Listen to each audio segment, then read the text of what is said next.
All right, so you want to know what the top 5 best areas to live in Surrey, BC are, and lucky for you, this video here is going to outline all of that. And if you're thinking about buying or selling in Surrey, BC, you can book a call with me down in the description. All right, so starting at number 5, and I did rank these using my own personal opinion, living in the area for 29 years and specifically living in Surrey for 22 of those 29 years.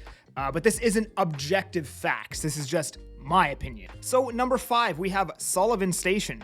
Sullivan Station is located in the south middle of Surrey, and I say south middle because I really have no other way of describing where exactly it's located other than that, because I can't say south because there's a whole section of Surrey further south, and I can't say north because it's not north, so it's south middle. And I actually went to high school in this area for a year way back in the day in grade 11. Now this area sits right beside Highway 99, which will take you into Richmond and Delta and the south side of Vancouver. Now it's not the ideal way to travel to Vancouver. I'd rather use Highway 1. However, if you live in Sullivan Station, you have to drive, through 152nd Street all the way over to Highway 1, which can take 20 minutes without traffic. And with traffic, it can take 40 minutes. So sometimes it's just better to use Highway 99. Now in Sullivan, there isn't a lot of condo product, but there is a lot of townhome product and detached home. And all kinds, 1990s townhomes to brand new, 1990s detached to brand new, and there's even, 2000s style detached homes on 4,000 square foot lots, so some decent selection. And it's a great area for a it's a great starter area for a family to look into because it's relatively safe and there's a lot of 3-bedroom style homes to choose from. Sullivan has a decent amount of commercial located in the town center, and you're only like a 15-minute to possibly 20-minute drive to the beach from Sullivan, which is a massive perk in my opinion. And 25 blocks going west up the road on the border of Newton, which is West Surrey, and Delta, we have a bunch of different restaurants like Cactus Club, Brown Social House, the Costco is there, etc., etc. Pretty much everything you need is a stone's throw away. They got the YMCA there too, so your gym and rec center and everything is right there.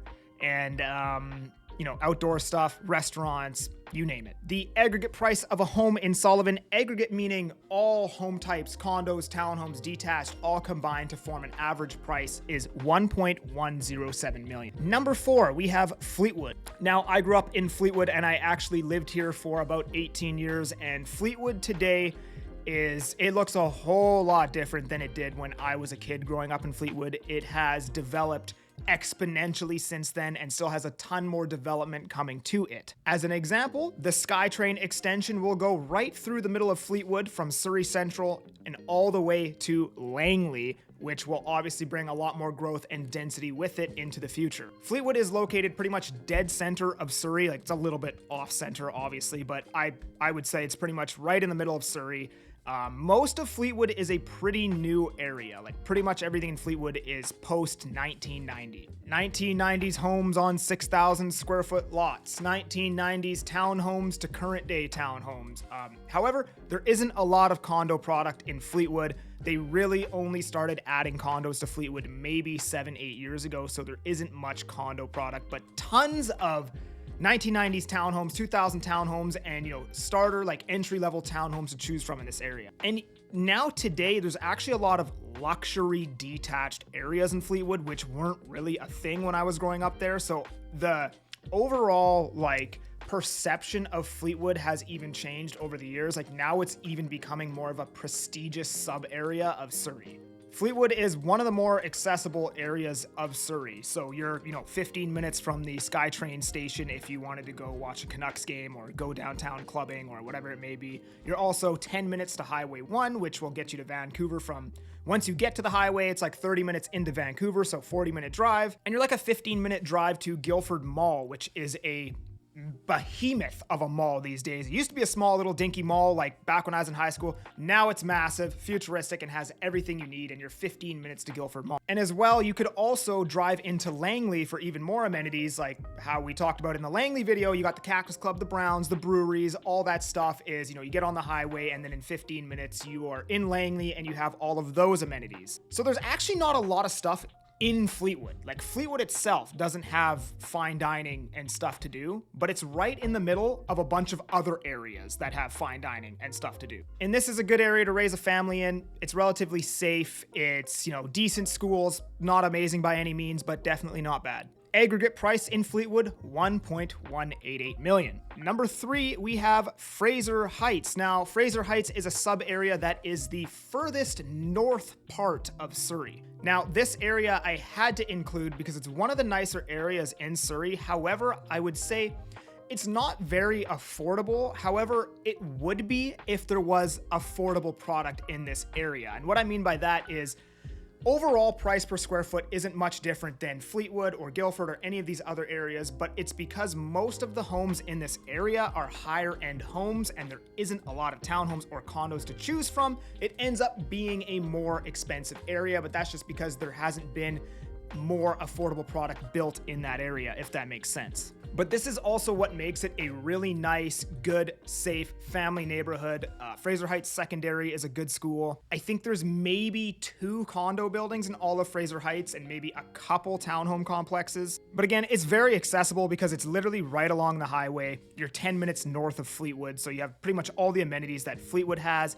But the overall vibe of Fraser Heights, I would say, feels a little bit nicer than Fleetwood. It's like Fleetwood, but with a nicer feeling and a nicer vibe to it, if it makes sense. Aggregate price here is $1.658 million. But again, that's just because there's no condos and townhomes to bring down that overall price.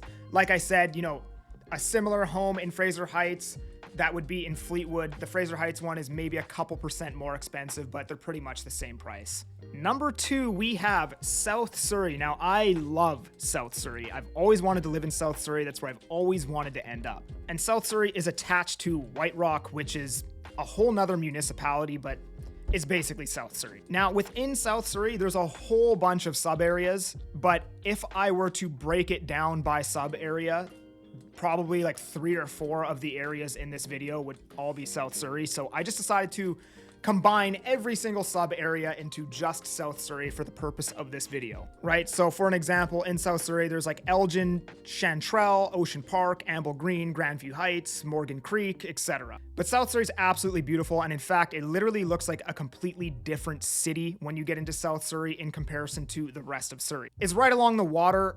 I mean, White Rock is right along the water, but White Rock is South Surrey. They're basically attached, okay? So South Surrey is right along the water. You're like 5 minutes from Crescent Beach, which is home to the longest pier in Canada. And because of its proximity to the water, the wind from the waves pushes the clouds inland.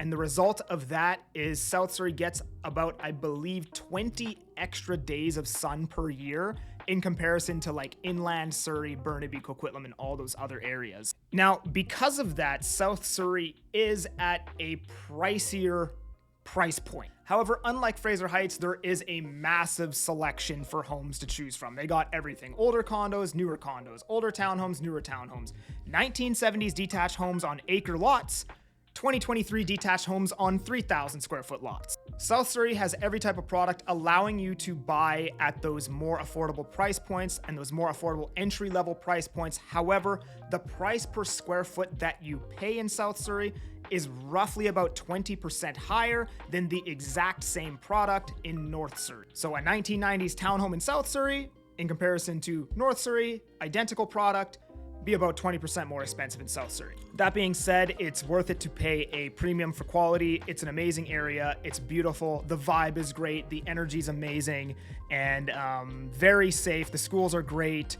And it's West Coast living. You're on the beach. Aggregate price, $1.275 million. And the number 1 area, now some people may disagree with me on this, but I personally feel this is the most well-rounded area in Surrey. and that area is Cloverdale. Now, pretty much the only reason why I don't have South Surrey as the #1 area in Surrey is strictly due to affordability. I find Cloverdale will be a lot more of a realistic option for the average everyday person based on household income. And as an example, a detached home in Cloverdale is $400K cheaper than South Surrey, and the average townhome is $150K cheaper. Yet in Cloverdale, you're really not that much further away from the beach. You're, probably 20 blocks going east further away than Sullivan Station. And you might be thinking, if Sullivan Station is closer to South Surrey and has the amenities and blah, blah, blah, blah, blah, then why wouldn't I just go Sullivan Station over Cloverdale? Well, overall, it's just the feeling that I get from Cloverdale. It has an amazing vibe to it. It used to be a cowboy town, and you can see that when you walk through Old Town Cloverdale. You can tell that that used to be a dirt road and people would ride through horses down the middle of the street. It's also cheaper than Sullivan, and it's not as busy as Sullivan in terms of traffic. And there's an older part of Cloverdale, West Cloverdale, which is my personal favorite, and then there's a newer part called Clayton Heights where I actually lived for 2 years. I love it there as well. I just love the old town of Cloverdale. Cloverdale has a ton of entry-level product, definitely townhomes. There's townhomes everywhere in Cloverdale, especially if we're talking about Clayton Heights. Clayton Heights has tons of starter detached homes, tons of starter townhomes. Isn't a lot of condo product in Cloverdale, but there is a ton of townhomes to choose from, and I basically made this video on the basis of that, it's a couple with 1 kid and they need 3 bedrooms at an affordable price in a safe area with decent schools, because that is the average buyer these days. That's what this video and these areas are based on, and Cloverdale, I think, knocks it out of the park on every single one of those metrics. It's also probably, I'd argue, the best area to buy a starter detached home, because in Clayton Heights, you have brand new cookie cutter, massive 2,900 square foot homes on 4,000 square foot lots, but you also in West Cloverdale have, older 1970s homes on 8,000 square foot lots in a beautiful area. And, those types of detached homes have the highest growth potential, and they're also at the most affordable price point. And in terms of commuting in Cloverdale, I'd say you have more of a choice. Like in Sullivan Station, you pretty much have to take Highway 99 most of the time, because going through 152nd to get to Highway 1, there's just too much traffic there and it's not really worth it. Well, in Cloverdale, you don't have to go down 152nd, you can go down 176, which is usually wide open, so you have the choice between going Highway 99 or Highway 1 most of the time, depending on your destination. Aggregate price of a home in Cloverdale is $1.076 million. Now again, I based this list on what would be appealing to the masses, the most people looking to buy a home in today's market. There are other great areas in Surrey that I did not mention, and I know I've made these videos before and people get mad at me for not mentioning them, so here are some other honorable mentions. Panorama Ridge, Morgan Creek, which is in South Surrey, Port Kells, and I guess you could throw Guildford in there, but there's really only a couple blocks of Guildford that I would personally like to live in. So don't forget to subscribe, and if you like this video, you'll like one of these videos, so make sure you check these out. I'm that Agent Kelly. I'm making moves to move you. Peace.